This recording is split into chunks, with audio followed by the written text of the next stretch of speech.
Cuando consulta un niño o una niña por problemas respiratorios, lo primero que tenemos que hacer es indagar claramente todos los datos del paciente. En este caso tendríamos que indagar el nombre, la edad, el acompañante, la procedencia, si es una consulta de primera vez o una consulta de control, sus antecedentes que son relevantes para que la patología, como el problema respiratorio, sea más grave o no, o indique otro tipo de clasificación.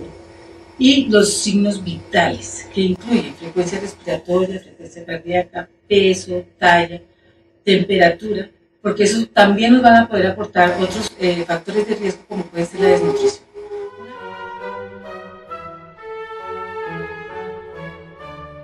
Está inconsciente, si está letárgico, si no come nada, si vomita todo o si tiene convulsiones. Datos importantísimos también para detectar si eso se trata de una enfermedad grave. La pregunta sería, ¿tiene tos? Si la respuesta es afirmativa, entonces se pregunta, ¿cuánto tiempo hace? En este caso, a diferencia de los adultos, que tenemos como tiempo límite para pensar en un sintomático respiratorio, que son 15 días, acá el tiempo para determinar si se trata de un proceso agudo son 20 días. En el IEPI anterior se consideraban 30 días, pero muchas de las patologías importantes que debemos abordar, vuelvo y le repito, como la tuberculosis, podrían haberse pasado desapercibidas. Entonces, cuando tenemos un niño con más de 20 días, habría que pasar a hacer otra clasificación, que sería indagar si puede tener tuberculosis, asma o otro tipo de patología. ¿Por qué no un tiempo menor? También está relacionado con el tipo de germen que habitualmente tienen los niños con problemas respiratorios. La bronquiolitis es una enfermedad que puede dar tos por mucho más tiempo que 20 días.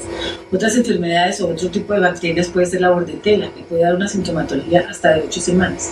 Por eso el tiempo para considerar un proceso agudo con síntomas respiratorios, entonces se ha considerado que son 20 días. ¿Tiene sibilancias? Si la respuesta es afirmativa, entonces preguntaríamos, ¿la sibilancia es el primer episodio o es recurrente? También importantísimo para determinar la evaluación.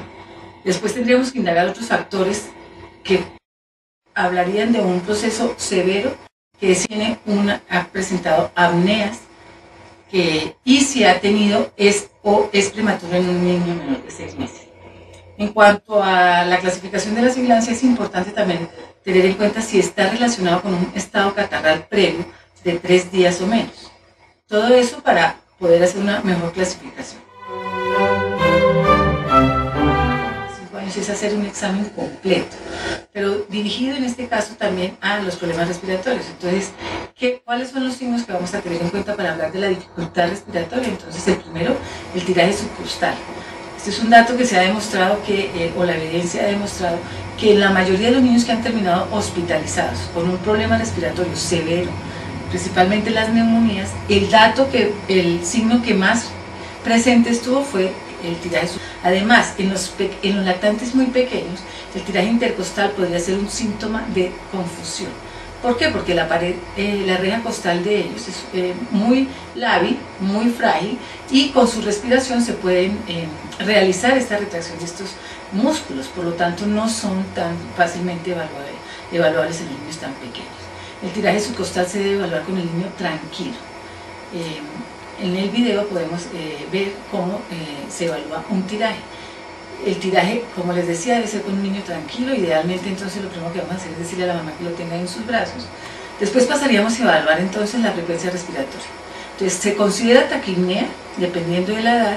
Si es un menor de 2 meses, que la frecuencia respiratoria esté en 60 o más por minuto.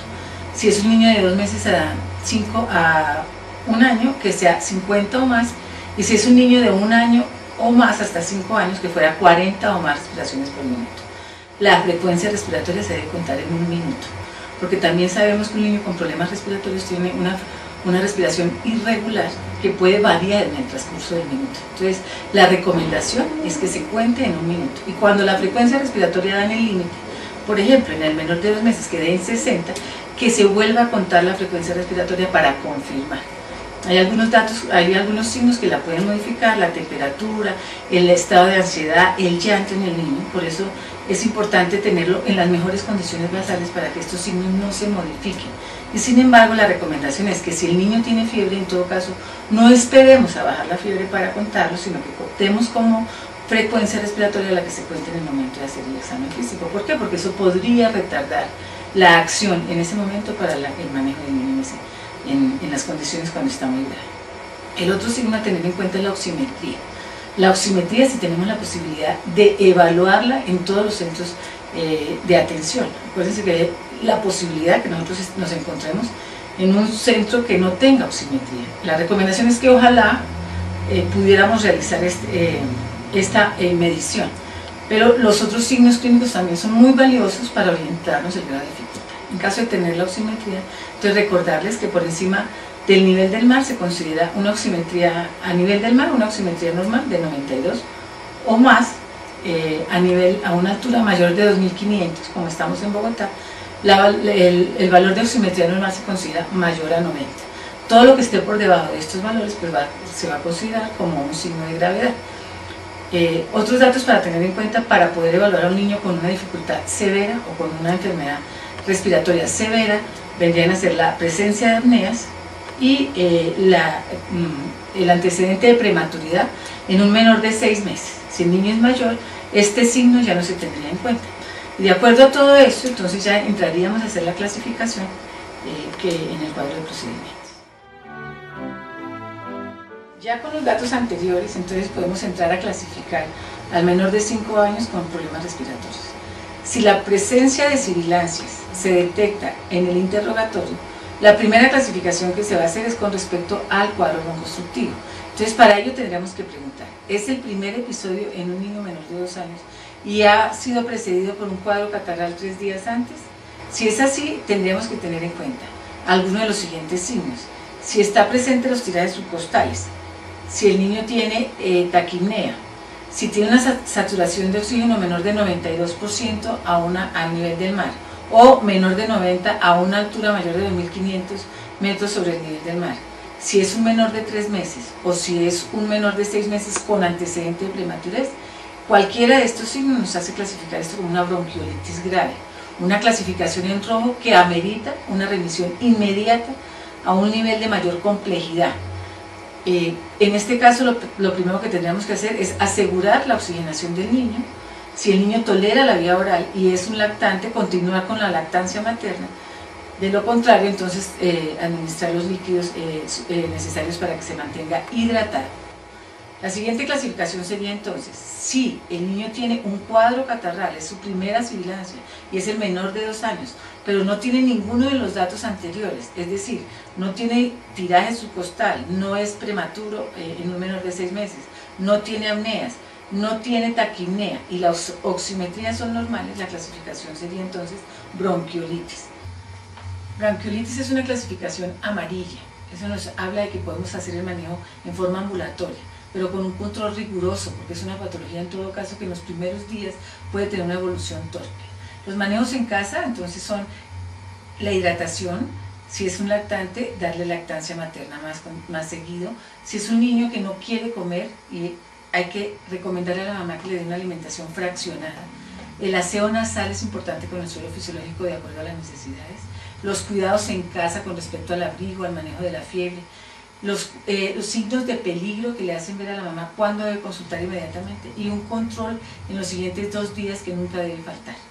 La próxima clasificación o la siguiente clasificación entonces tiene que ver con los criterios que no se cumplen con las clasificaciones anteriores. Es decir, si el niño no es menor de 2 años, o es un niño menor de 2 años pero no tiene un estado catarral, si no cumple ninguno de los signos anteriores, entonces la clasificación sería sibilancia. Sibilancia cuando es el primer episodio, sería una clasificación amarilla. Para su manejo tendríamos que utilizar un score de Birman y Pearson o un índice pulmonar que nos hable de la gravedad de la dificultad respiratoria. En este caso el niño sería manejado en la institución y podría ser manejado de acuerdo al programa de sala cera. De acuerdo a su severidad, entonces será el manejo indicado sería el uso de beta 2, inhalador de dosis medida. Con los controles rigurosos que se deben hacer cada hora y dependiendo de la evolución, la toma de decisión, si el niño puede ser manejado después en forma ambulatoria o tendría que ser remitido a una institución de un mayor nivel de complejidad. En este caso, el niño que sea mandado a su casa debe ser controlado 2 días después. ¿Qué pasa si no cumple con el primer episodio de sibilancia, sino que es una sibilancia recurrente? Habría otra posibilidad de clasificar que es la sibilancia recurrente. En este caso, al igual que en el caso anterior, la gravedad o la severidad del caso se tendría que realizar de acuerdo a la escala de Birman y Pearson o al índice pulmonar, que incluye los signos de dificultad respiratoria que hemos manejado. Es la dificultad respiratoria, las sibilancias, la presencia o no de tirajes, y en el score de Birman y Pearson incluye la cianosis. De acuerdo a cada uno de estos signos y la presencia de ellos, se va a tener una clasificación de 0 a 12 que nos habla de la dificultad respiratoria. Después queda entonces, ya evaluado el cuadro broncoobstructivo, quedaría la obstrucción de la vía aérea superior, en el cual el signo que vamos a tener en cuenta es el estridor, y en caso de que esté presente el estridor, la clasificación sería Krupp. También aquí es importante, esta es una clasificación amarilla, pero hay que tener en cuenta para la gravedad, ¿qué pasa si el niño cuando se indaga no tiene sibilancias?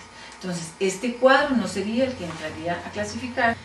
El primer signo o uno de los signos a tener en cuenta sería cualquier signo general de peligro, tiraje subcostal, saturación de oxígeno menor a 92% o 90% si se vive en una altura superior a 2.500 metros sobre el nivel del mar. La clasificación sería neumonía grave, en este caso una clasificación RO, que requiere remisión inmediata a un centro de mayor complejidad.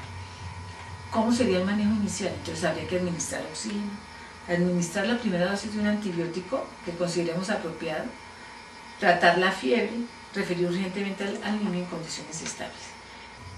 Para la neumonía grave, entonces el antibiótico recomendado siguen siendo los mismos, la penicilina y la ampicilina, recordando que el germen causal más frecuente es el neumococo. Eso sí es importante tener en cuenta que una vez el niño se encuentre en condiciones estables, que esté tolerando la vía oral, uno podría modificar el antibiótico a amoxicilina en forma oral. Luego pasaríamos a hacer la siguiente clasificación, que sería si el niño tiene frecuencia respiratoria elevada de acuerdo a su edad, o sea, taquipnea, la clasificación, y no tiene ningún signo de peligro, no presenta tirajes, la clasificación sería neumonía. Esta clasificación es amarilla y habla de que se puede manejar en forma ambulatoria al paciente. Entonces, pensando en el mismo germen, en el neumococo, el antibiótico de elección en este caso sería la amoxicilina. Lo que ha cambiado con respecto a eso es el tiempo de duración. Se ha establecido que se puede dar un tratamiento en 5 días y que la dosis se podría modificar en vez de cada 8 horas, a cada 12 horas, eso sí una dosis alta, de 90 miligramos por kilo día, para que haya una mejor adherencia al tratamiento y de esta forma se pueda cumplir con lo recomendado. ¿Qué pasa si no tiene ni tirajes, no cumple con los criterios anteriores, no tiene frecuencia respiratoria elevada, el niño está en muy buenas condiciones? Entonces la clasificación sería, tiene tos o resfriado.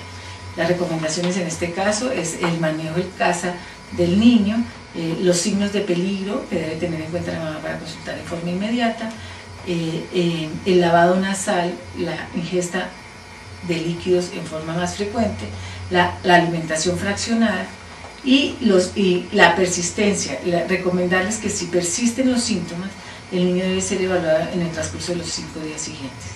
Recomendar siempre los cuidados caseros, la forma de prevenir, dentro de eso lo importante que sería el uso del tapabocas en personas que tengan gripa y que convivan con el niño, el lavado de manos exhaustivo como parte fundamental del proceso de la prevención, y todos los signos o todas las medidas protectoras que evitarían que un niño empeore en unas condiciones como estas, en caso de tener tos, que serían la vacunación, la buena alimentación, el buen estado nutricional, que son fundamentales cuando se evalúa a un niño en forma integral para evitar mayores riesgos de morir por este tipo de patologías.